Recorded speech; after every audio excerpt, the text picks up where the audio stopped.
conférence des leaders moo ko def mais balaa loolu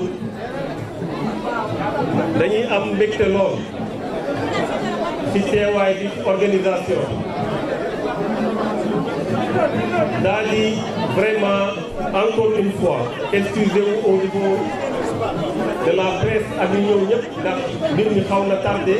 indépendamment de notre volonté mais li am solo mooy liñ fiy taataan mu doon njëriñ pour askan bi moom wax tamit ne tey soo leen gisee autour de la table am na ñaari candidat investi yi nga xamante ne malheureusement dañu am empêchement nekkuñu fi ñu war leen ko yëgal seeni représentant nekk fi muy l'honorable député Déthié Fall ak Cheikh Ahmed Tidiane Youm bu PUR. su ñu demee nag ci déclaration bi dañ koy lire en français après ñu traduire ko très rapidement en wolof.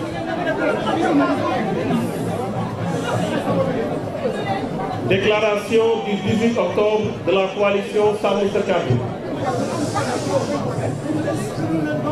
Le Sénégal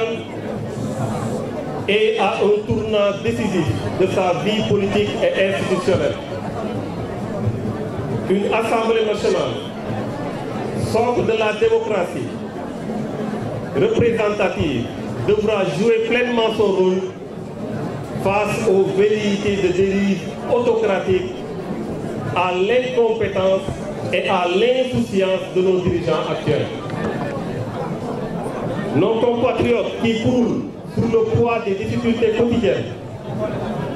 résultant de l'amateurisme et du populisme de ceux qui nous dirigent, ne pourront compter que sur des représentants dignes pour impulser une nouvelle dynamique et redresser une trajectoire qui nous conduit droit à l'impasse. La coalition Sàmm Sa Kàddu, conduite par des hommes de valeur et des femmes de valeur et de vertu, entend pleinement assumer son rôle de sentinelle et de force de proposition. Une majorité à l'Assemblée nationale est l'unique solution pour freiner les dérives et assurer la stabilité institutionnelle du pays. Les tenants du régime actuel, désireux d'empêcher l'opposition d'obtenir une majorité, brandissent des arguments inopérants qui ne résistent pas face aux engagements fermes et responsables de la coalition Sàmm Sa Kàddu. Ils brandissent une volonté de mettre en place une haute cour de justice. La mise en place de cette cour est déjà prévue par la loi. Sàmm Sa Kàddu mettra en place une haute cour de justice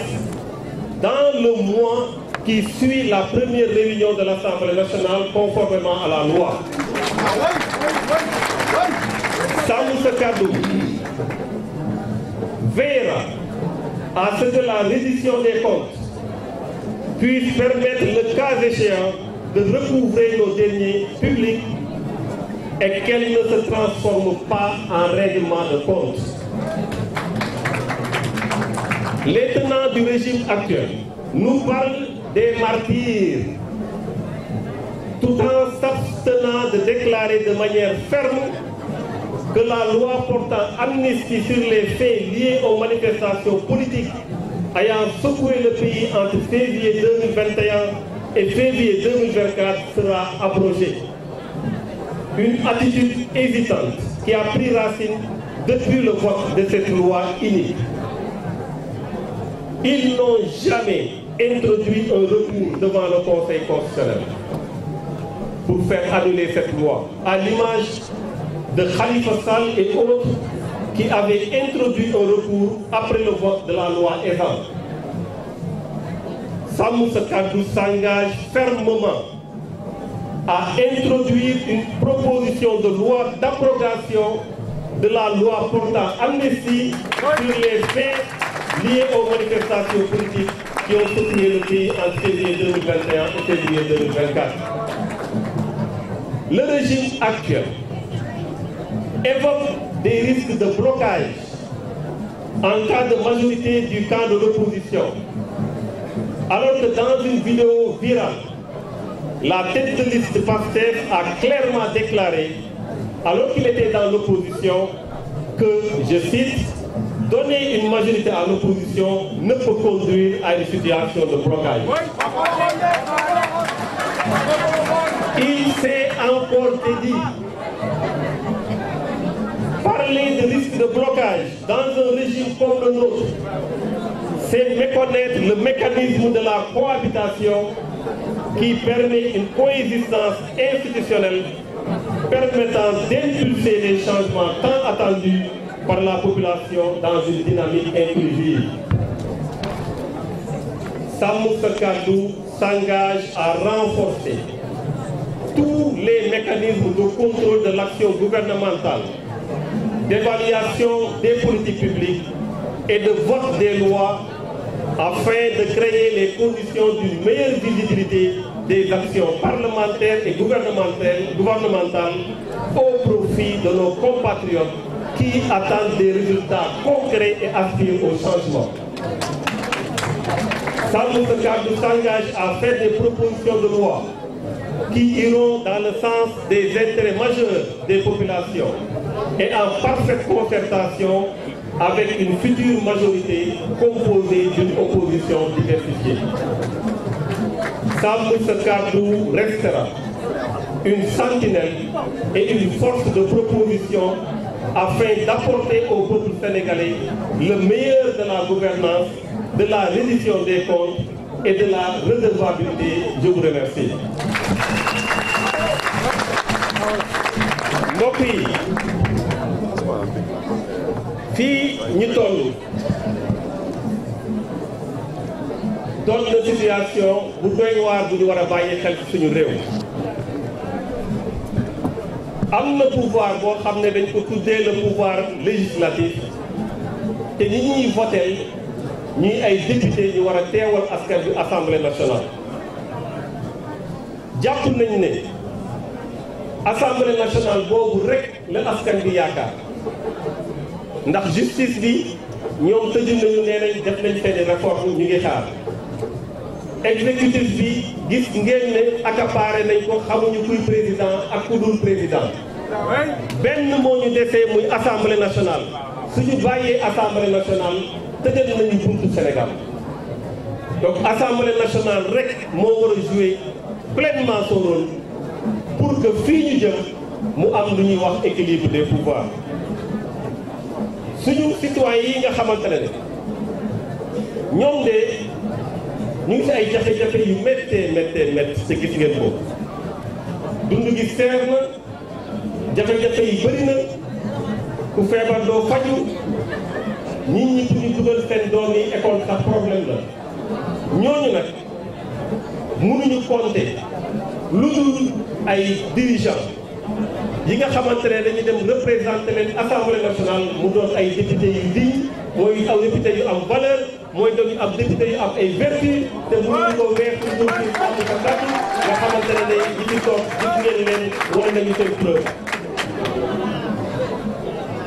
Moo tax jàpp nañu ne nag majorité assemblée nationale rek moo mën a régler problème réew mi. Opposition am majorité assemblée nationale. waaye nag ñoom xam nañ ne ci loolu la ñu jëm. Pour tere loolu am dañoo commencé di indi ay argument ne ñoom de suñ leen joxul majorité am na loo xamante ne duñ ko mën a def. Bokk na ci loolu mooy ñu ne cour de justice bi nga xamante ne moo war a juger ñenn ñi comme ministre yi suñu amul majorité dañu ko teg ñu ne leen déedéet teg leen boobu baaxul. Ndax ñun ñii Sàmm Sa Kàddu jàpp nañ ne reddition des comptes dafa war a am, jàpp nañ ne képp ku gérer war nañ la saytu, jàpp nañ ne haute cour de justice loi bi teg na ko ba pare te su dee teg nga ko benn justice bu ñuy teg la rek waaye dinañ fexe ba lu ñu bëgg a def muy règlement de compte du am ci réew mi justice dina am haute cour de justice dinañ ko teg suñu toogee waaye règlement de compte du am ci réew mi te haute cour de justice nag ñu nekkoon ministre ak ñu nekk tey ministre yëpp la concerné képp koo xamante ne jël nga alalu askan bi da ko war a delloo askan bi beneen bi mooy ñoom de dañoo jàpp ne tey suñu doom yi ak suñu frères yi ak suñu sœurs yi nga xamante ne dañ leen a faat si événement yi am te yàggul saa yu ñu toogee ñu ngi wax ci loolu naqar la bu Sénégal yëpp bokk ñun ñëpp am nañ ci ay mbokk yu fi def waaye dañ leen di wax lu ñuy wax ñoom nañ ko jëfe ba loi d'amnistie boobu di am lan la ñu def pour empêcher loi d'amnistie bi li ñu waroon def yemul rek ci moment vote bi parce que loi Ezzan ba mu amee ku mel ni Khalifa Sall Ababacar Sall nga xamante ne fii la bokk ci coalition bi moom ak ñeneen dañoo dem conseil constitutionnel pour wax leen ne lii loi la boo xam ne dañ ko war a dàq ñoom amoon nañ possibilité dem conseil constitutionnel demuñu conseil constitutionnel moo tax ñun sàmm sa kàddu dañ ne suñu toogee na leer sénégalais yëpp que dinañ dugal proposition de loi pour que loi bu amnistie crime yooyu loi boobu ñu jënd ko moom sa wet sàmm sa kàddu tamit taxawaay bu mu war a am pour ñu leeral loolu pour képp koo xamante ne def na ci mbir mi yoon teg la loxo sàmm sa kàddu dina am taxawaay bu mat sëkk ñu jàpp nag ne régime bi nag ginnaaw ba ñu dàqee yooyu yëpp amatuñu argument nee nañ dañoo indi argument wu blocage maanaam soo leen ñu falul soo leen ñu joxul majorité dañuy bloqué réew mi seen koo xam ne moo jiite seen tête de liste ci boppam vidéo baa ngi fii nee na kenn mënul bloqué Sénégal kenn mënul bloqué Assemblée nationale moom ci boppam moo ne suñu joxee majorité opposition kenn mënul bloqué Assemblée nationale loolu leer na lay boobu nañ ko teg fële waaye wax ko tamit ñàkk xam la ndax majorité su amee ci biir opposition dañuy dem ci li ñuy wax cohabitation lu muy tekki mooy ci biir gouvernement bi ak ci biir parlement bi yëpp dafay am ñoo xamante ne dañuy jógee ci kujje gi ñu am seen programme indi ñee indi seen programme ndax nag réew mi suñ ko bàyyee ci impasse la ñu jëm laaj na sàmm sa kàddu dugal ci loxoom ba nga xamante ne fi ñu jëm du doon koo xamante ne fu doy waar la moo tax assemblée nationale soo fa amee majorité indiwul blocage au contraire cohabitation lay indi ñu daal di jàpp nag ne sàmm sa kàddu teewam ci biir assemblée nationale lépp loo xamante ne dafa war a jëm ci l'action gouvernementale ñu contrôler ko war a def ay commission d'enquête parlementaire di leeral mbir yi xam ngeen mbirum ASER bi leerul xam ngeen ne leerul ñoom xam nañ ne leerul dinañ ko leeral ba mu leer xam ngeen ne yeneen problème yi fi am yëpp gis ngeen ko ONAS beeg yëpp ñu koy nëppal ñoom ci seen bopp ñuy wër plateau yi di ko défendre suñu toogee dinañ ko leeral amee majorité assemblée nationale dinañ ko leeral lépp loo xam ne mu ngi jëm ci politique d'évaluation des politiques publiques lépp loo xamante mu ngi jëm ci vote loi nan la ñu war a voté ñii toog fii xam ngeen ne am nañu fulla ak fayda buy tax lépp luy war a nekk tegu ci yoon bi assemblée nationale ñu teg ko ci yoon donc coalition sàmm sa kàddu ñooñu mu dajale ñëpp xam nañu ne Sénégal yi xam nañ ne engagement yi ñu jël suñu déggee assemblée nationale dinañ ko respecté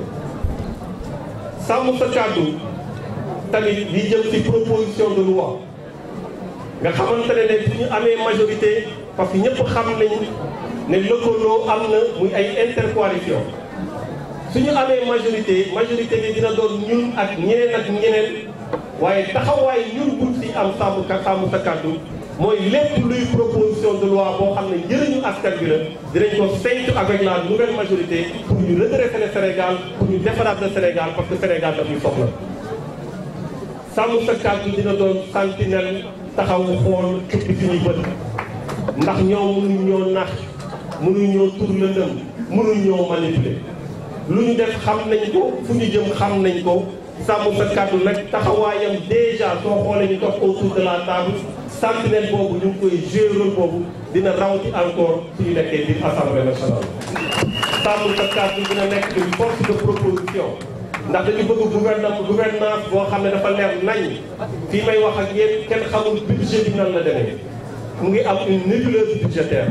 kenn xamul nan la ñuy lebee ak ban anam la ñuy lebee dinañ leeral loolu yëpp. li jëm ci reddition des comptes dinañ fexe ba lépp mu tegu ci yoon waaye aussi dinañ ñëw ci askan bi wax ak ñoom nan lañ leen teewalee ci biir assemblée nationale. asalaamaaleykum wa rahmatullah.